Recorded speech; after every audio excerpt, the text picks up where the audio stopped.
the word of God. Philosophers, psychologists, and even politicians are still trying to make it appear that there is some other way than the path of Jesus. Right. Ephesians 6:11-18 says, Paul states that we must be prepared for battle. Women, you've got to believe that we're in a battle. We're in a war. We're engaged in spiritual warfare. And Satan is a personal enemy. He's a personal enemy. He has assigned someone to each and every one of you to prevent you from doing the will of God. He uses clever and crafty methods to deceive.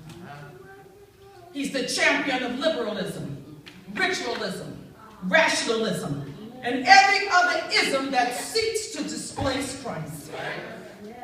Never underestimate the power of your enemy. He'll sneak in and have you fighting among yourselves. Fighting among yourselves. Talking about one another. Backstabbing one another. Lying on one another. Misrepresenting one another.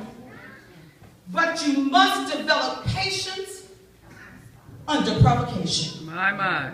This denotes restraint, which enables one to bear injury and insult without resorting to retaliation. It accepts wrong without complaint.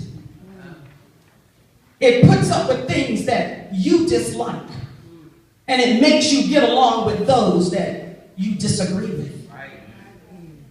What bonds us together is love. Let the peace of God rule in your heart. Just because somebody talks about you doesn't mean that you've got to go and get them back. But we're human. And the first thing that comes out of my mouth, oh yeah, I'll forgive you, but I'll never forget it.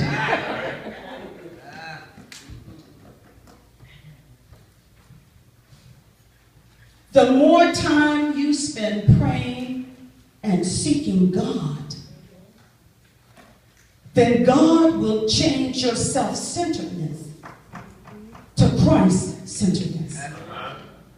See, it's the human nature that says that it's me, myself, and I. And that's what you learn in anthropology. It's like, hey, it's me, myself, and I. I don't worry about nothing else. I don't worry about anybody else.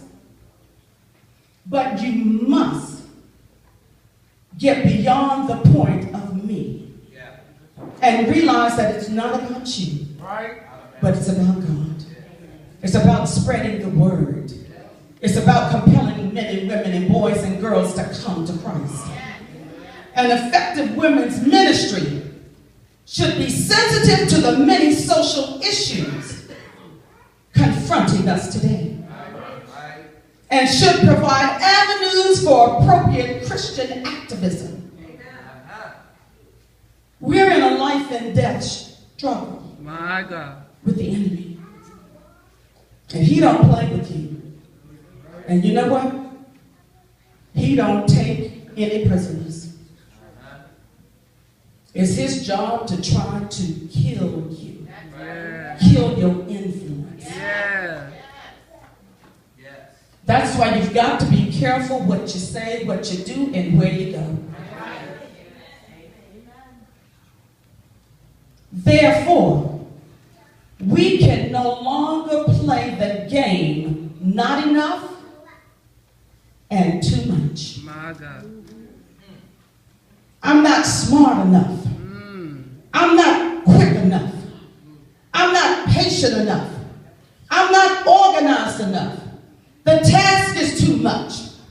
Too many obstacles. It's too hard.